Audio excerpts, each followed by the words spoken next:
I never thought my life could fall apart because of a text message. But here I am, trying to make sense of it all. It started with that last message from Dan. So far okay, just work mainly. 6 words, so plain and ordinary. Dan never sent messages like that. There was always a little emoji, a joke, or something sweet. This message didn't feel like him at all. I shrugged it off at first and told myself he was busy. He had been in Thailand for work for a couple of weeks by then. At first, we texted all the time. He'd send me pictures of beaches, temples, and street food. I'd sit in bed, looking at the pictures, wishing I was there with him. But then things changed. The texts got shorter. He stopped calling and sending photos. I figured it was just the stress from his project, something he couldn't talk much about. He worked in something financy. I didn't get the details, but it sounded important. I trusted him. Why wouldn't I? We had been dating for a year, and though it wasn't perfect, I thought we had something real. I loved him. At least I thought I did. But that last message was different. It felt cold, like it wasn't even him who sent it. And after that, nothing. No reply to my miss you text. Hours passed, then days. Silence. I tried not to freak out. Maybe he was busy, or his phone died. Maybe he was somewhere without service. I didn't want to seem like the crazy girlfriend, so I waited. But then a week passed, and I knew something was wrong.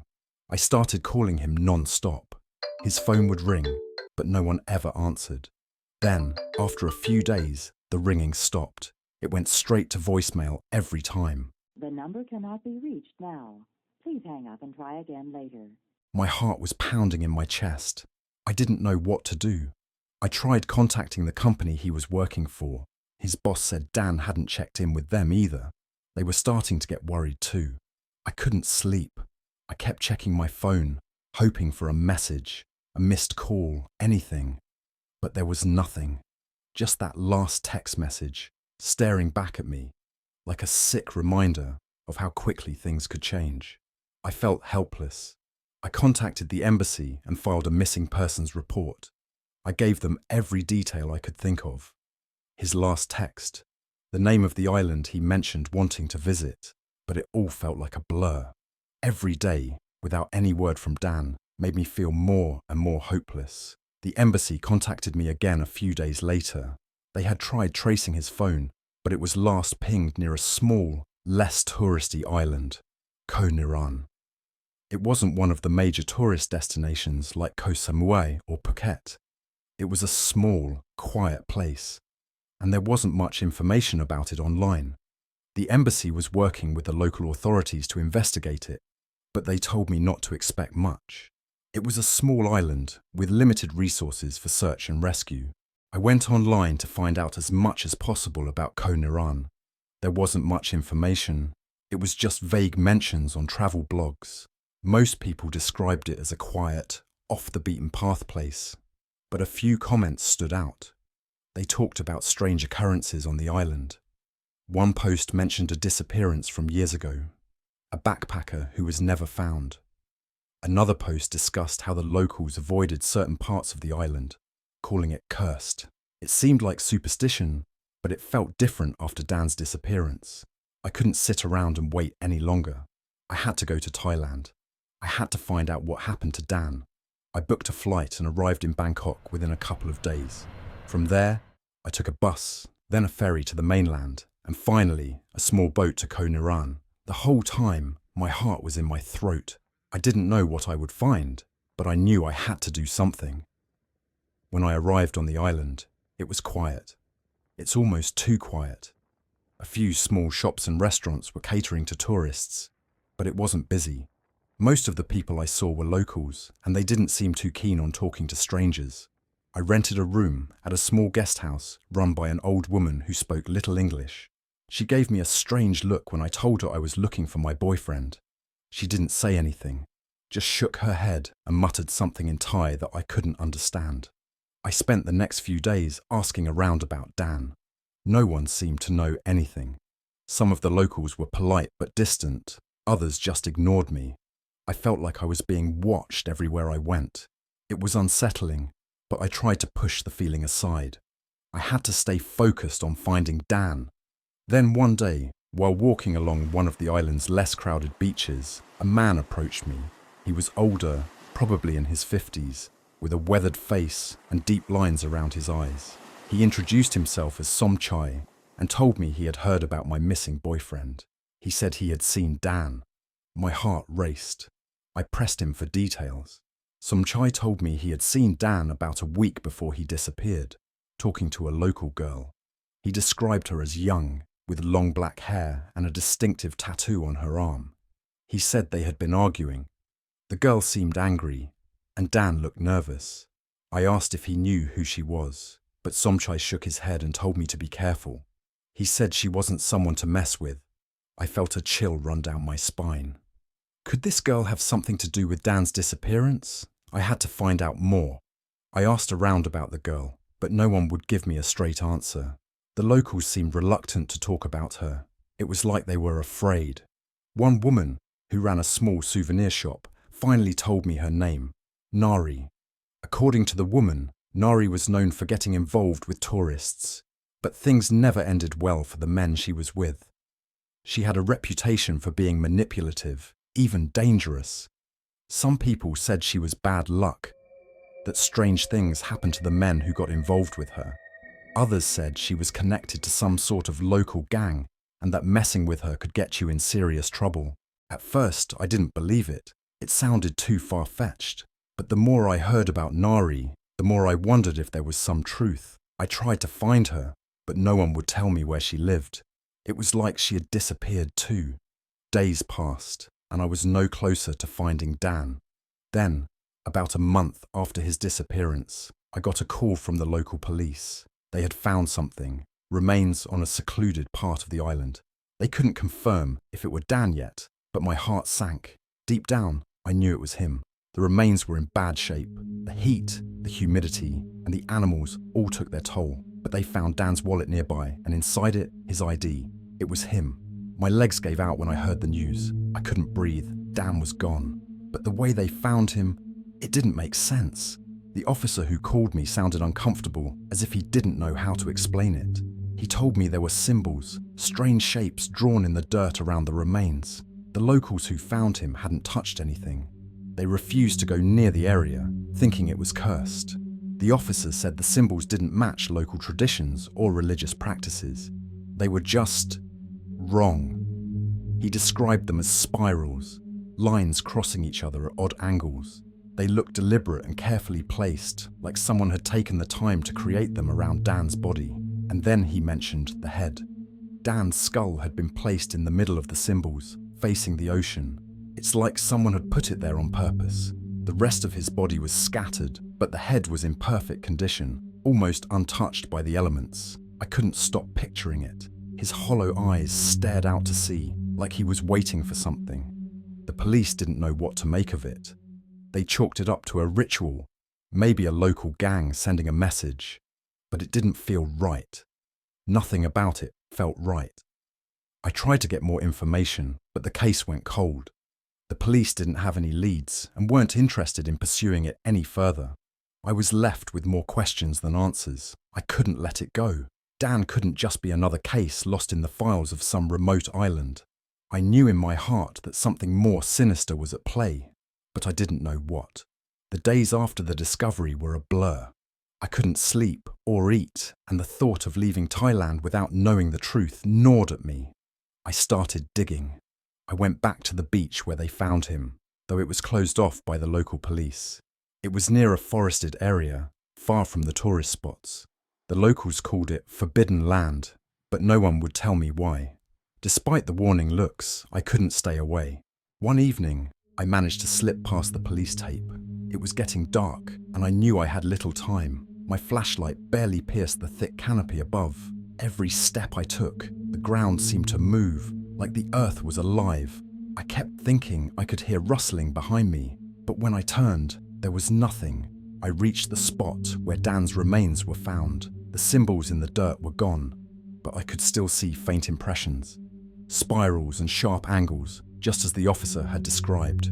My stomach churned as I stood there, trying to understand everything. Who could have done this to him? And why? I noticed something strange as I knelt, trying to get a closer look at the marks. There were footprints, large ones like someone had been there recently. I followed them deeper into the woods, my heart racing. The air was thick with humidity, and the deeper I went, the more oppressive it felt. Suddenly, I saw something out of the corner of my eye, a shadow darting between the trees. My heart jumped into my throat. I swung my flashlight toward the movement, but there was nothing. Trees and darkness. I told myself it was just my mind playing tricks on me, but I couldn't shake the feeling that I wasn't alone. I kept walking, my feet moving faster now, almost running. The forest grew denser, the air thicker, and then I saw it. A small clearing with a hut in the center. It was old, its wooden walls cracked and covered in vines. There were no lights, no signs of life, but something drew me to it. I approached the hut, my hands shaking. The door was slightly ajar.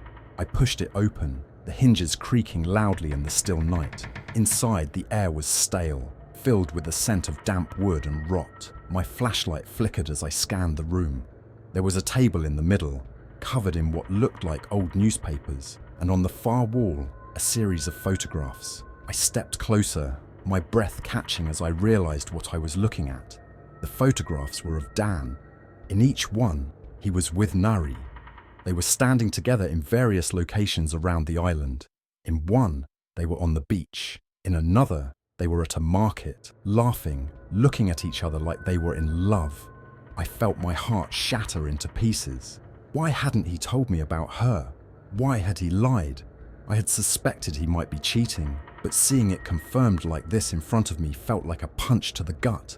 I wanted to scream, to rip the photos down, but something stopped me. There was something off about them. In each photo, Naree's expression changed. In the first one, she was smiling, but in the later one, her face was cold, distant, almost menacing.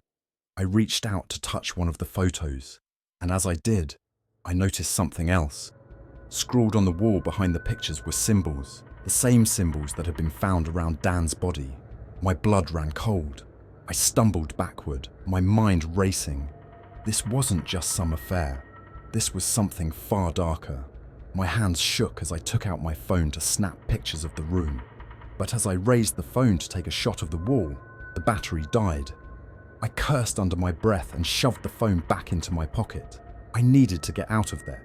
I turned to leave, but as I reached the door, I heard a sound behind me, a soft rustling, like fabric brushing against the wood. My heart pounded in my ears as I slowly turned around. Standing in the doorway to another room was Naree. Her eyes locked onto mine, and a cold smile spread. I couldn't move. My legs felt like lead. She didn't say a word, just stared at me, her dark eyes filled with something I couldn't quite place. Anger? Hatred? And then, she stepped toward me. I panicked. Without thinking, I bolted for the door. I didn't look back. I ran through the forest, my flashlight bouncing wildly as I tried to navigate the twisting paths. Branches scratched my arms and legs, but I didn't stop. I could feel her behind me, even though I couldn't hear her footsteps. It was like she was everywhere and nowhere at once. When I finally made it back to the main road, I collapsed, gasping for breath. I looked around, but there was no sign of Naree. I was alone, but the feeling of her eyes on me wouldn't go away. The next morning, I went straight to the police and told them everything I had seen. The hut, the photographs, the symbols. They sent a couple of officers to check it out, but when they came back, they told me there was nothing there. No photographs, no symbols. The hut was empty. It was like it had never existed. I didn't know what to think. Was I losing my mind? Was the grief messing with my head? But I knew what I had seen. I knew it was real. I couldn't explain it, but I knew Naree was involved in Dan's death. I just couldn't prove it. A few days later, I left the island. I couldn't stay there any longer. Every corner of that place felt tainted, haunted by memories I couldn't shake. Dan was gone, and I would never know the whole truth. But even now, back home, thousands of miles away, I can't escape it. Sometimes, I'll get a notification on my phone late at night. A text message from an unknown number. I never open them. I'm too afraid of what they might say. I've tried to move on, but part of me will always be stuck on that island, searching for answers I'll never find. The truth is, I'll never know what happened to Dan in the days leading up to his death. I'll never know what kind of hold Naree had on him or why he didn't seek help. But I do know this. Some things in this world can't be explained. And sometimes, the scariest part of a story is not the things we can't see, but the things we can't understand. Dan's body may have been found, but his soul? I don't know if it ever left that island. It's strange though, because I remember something Dan said to me a long time ago. As couples sometimes do, we were lying in bed, talking about life and death. It was one of those deep conversations you have in the middle of the night, when the world is quiet, and it feels like nothing bad could ever happen. He had turned to me, a sleepy smile on his face, and said something that makes my skin crawl now when I think about it. If I ever die, and nobody's there to collect my body, it'd be okay if the dogs ate me. At least I'd be useful for something, right? At the time, I had laughed it off, thinking he was just being dark and weird like he sometimes could be. But now, that memory feels heavier, like it was more than a joke. I think about those dogs that found his body, how they uncovered what was left of him. I wonder if some part of him had known, even back then, that something like this would happen. It's a thought I can't shake and keeps me up at night. That haunting image, those words echoing in my mind. It would be okay if the dogs ate me, but it's not okay. It'll never be okay.